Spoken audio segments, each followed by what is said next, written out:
Hello friends, ಹೇಗಿದ್ದೀರಾ? ಬನ್ನಿ ಉಮೇರ YouTube ಚಾನಲ್ಗೆ ಸ್ವಾಗತ. ಇವತ್ತು ಒಂದು ಸೂಪರ್ ಆಗಿರುವಂತಹ ರೆಸಿಪಿ ಅಂದರೆ ಹಾಗಲಕಾಯಿ ಗೊಜ್ಜು ಅಥವಾ ಪಲ್ಯ. ಬನ್ನಿ ಮಾಡೋದು ಹೇಗಂತ ನೋಡೋಣ. ನಾನು ರೌಂಡ್ ಶೇಪಲ್ಲಿ ಕ್ಲೀನಾಗಿ ತೊಳೆದ್ಬಿಟ್ಟು ಕಟ್ ಮಾಡಿ ಇಟ್ಕೊಂಡಿದ್ದೀನಿ.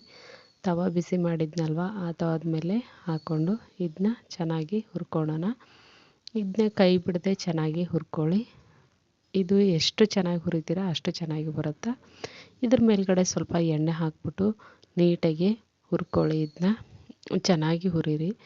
ಎಷ್ಟು ಚೆನ್ನಾಗಿ ಹುರಿಯುತ್ತಾ ಅಷ್ಟೊಂದು ಟೇಸ್ಟು ಕೂಡ ಚೆನ್ನಾಗಿ ಬರುತ್ತೆ. ಕಹಿ ಕಡಿಮೆ ಆಗುತ್ತಂತ ಅಷ್ಟೇ ನೀಟಾಗಿ ಹುರಿಯೋದು. ಈಗ ಹುರ್ಕೊಂಡಾಗಿದೆ. ಇದನ್ನ ಒಂದು ಪ್ಲೇಟ್ಗೆ ತೆಗೆದು ಸೈಡ್ಗೆ ಎತ್ತಿಟ್ಕೊಳ್ಳೋಣ. ಸೈಡ್ ಎತ್ತಿಟ್ಕೊಂಡಾದ್ಮೇಲೆ ಈಗ ಒಂದು ಪಾತ್ರೆ ಇಟ್ಕೊಂಡಿದ್ದೀನಿ.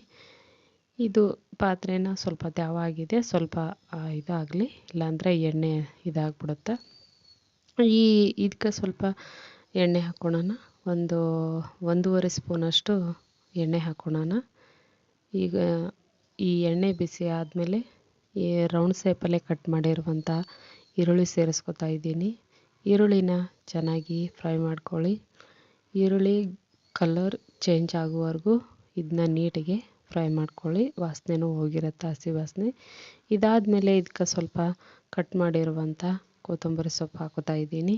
ಕೊತ್ತಂಬರಿ ಸೊಪ್ಪನ್ನ ಇದರ ಜೊತೆಗೆ ಮಿಕ್ಸ್ ಮಾಡ್ಕೊಂಡಾದಮೇಲೆ ಈಗ ಹುರ್ಕೊಂಡಿರುವಂಥ ಹಾಗಲಕಾಯಿನ ಇದಕ್ಕೆ ಸೇರಿಸ್ಕೊಳ್ಳೋಣ. ಇದಕ್ಕೆ ಸೇರಿಸ್ಕೊಂಡು ಆದಮೇಲೆ ಇದಕ್ಕೆ ಸ್ವಲ್ಪ ಅರಿಶಿನ ಪೌಡ್ರು, ಆಮೇಲೆ ಸ್ವಲ್ಪ ಗರಂ ಮಸಾಲ, ಆಮೇಲೆ ಸ್ವಲ್ಪ ಧನ್ಯ ಪೌಡ್ರ್ ಹಾಕ್ಕೊಳ್ಳೋಣ. ಇದು ಎಲ್ಲನೂ ಹಾಕ್ಕೊಂಡಾದ್ಮೇಲೆ ಇದಕ್ಕೆ ಸ್ವಲ್ಪ ರುಚಿಗೆ ಎಷ್ಟು ನೋಡಿಕೊಂಡು ಉಪ್ಪು ಹಾಕ್ಕೊಳ್ಳಿ. ಅದಾದಮೇಲೆ ಸ್ವಲ್ಪ ಖಾರದ ಪೌಡ್ರ್ ಹಾಕ್ಕೊಳ್ಳಿ. ನಿಮ್ಗೆ ಯಾವ ಖಾರ ಇಷ್ಟನೋ ಅದು ಹಾಕ್ಕೊಳ್ಳಿ. ಎಲ್ಲನೂ ಒಂದ್ಸರಿ ನೀಟಾಗಿ ಮಿಕ್ಸ್ ಮಾಡ್ಕೊಳ್ಳಿ. ಮಿಕ್ಸ್ ಮಾಡ್ಕೊಂಡಾದ್ಮೇಲೆ ಇದಕ್ಕೆ ನೀರು ಹಾಕಬೇಡಿ. ಸ್ವಲ್ಪ ಹುಣಸೆಹಣ್ಣು ನೆನೆ ಇಟ್ಟಿದ್ದೆ, ಆ ಹುಣಸೆ ರಸನ ಇದಕ್ಕೆ ಹಾಕೋತಾ ಇದ್ದೀನಿ. ಈ ಹಾಗಲಕಾಯಿ ಹುಣಸೆ ರಸದಲ್ಲಿ ಕುದ್ರೆ ಎಷ್ಟು ಚೆನ್ನಾಗಿರುತ್ತೆ ಅಂದರೆ ಟೇಸ್ಟು ಹೇಳೋಕ್ಕಾಗಲ್ಲ, ಅಷ್ಟೊಂದು ಸಖತ್ತಾಗಿರುತ್ತೆ.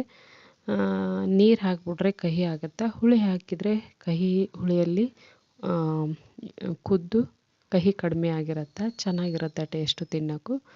ಇದನ್ನು ಸ್ವಲ್ಪ ಗುರಳ್ ಪೌಡ್ರ್ ಹಾಕೋತಾ ಇದ್ದೀನಿ, ಕೆಲವೊಬ್ಬರು ಹುಚ್ಚಳ ಪೌಡ್ರ್ ಅಂತಾರೆ. ಇದಕ್ಕೆ ಸ್ವಲ್ಪ ಬೆಲ್ಲ ಹಾಕೋತಾ ಇದ್ದೀನಿ. ಈ ಬೆಲ್ಲ ಆರ್ಗ್ಯಾನಿಕ್ಕು, ಕಪ್ಪು ಇದೆ. ನಿಮ್ಮ ಹತ್ರ ಯಾವುದಿದೆ ಅದನ್ನು ಸೇರಿಸ್ಕೊಳ್ಳಿ. ಇದು ಚಪಾತಿಗೂ, ರೊಟ್ಟಿಗೂ, ಅನ್ನಕ್ಕೂ ಸೂಪರ್ ಆಗಿರುವಂಥ ಪಲ್ಯ. ಇದನ್ನ ಒಂದ್ಸರಿ ಟ್ರೈ ಮಾಡಿ ನೋಡಿ ಫ್ರೆಂಡ್ಸ್, ಹೇಗೆ ಬರುತ್ತೆ ಅಂತ ಕಮೆಂಟ್ ಮಾಡಿ ತಿಳಿಸಿ. ನೋಡಿ, ಹುಣಸೆ ರಸದ ನೀರೆಲ್ಲ ಹೀರ್ಕೊಂಡು ಚೆನ್ನಾಗಿ ಕುದ್ದು ರೆಡಿಯಾಗಿದೆ. ನೀವು ಯಾವುದಕ್ಕಾದರೂ ಸರ್ವ್ ಮಾಡ್ಕೋಬೋದು. ಇದನ್ನ ಹಾಗೆ ಕೂಡ ತಿನ್ನೋಕ್ಕೂ ತುಂಬ ಟೇಸ್ಟಾಗಿರುತ್ತೆ. ಆದರೆ ಕಹಿ ಅಂತಿರ್ಬೋದು, ಆದರೆ ಕಹಿ ಆಗಿರಲ್ಲ. ಒಂದ್ಸಲ ಈ ರೀತಿ ಟ್ರೈ ಮಾಡಿ ನೋಡಿ.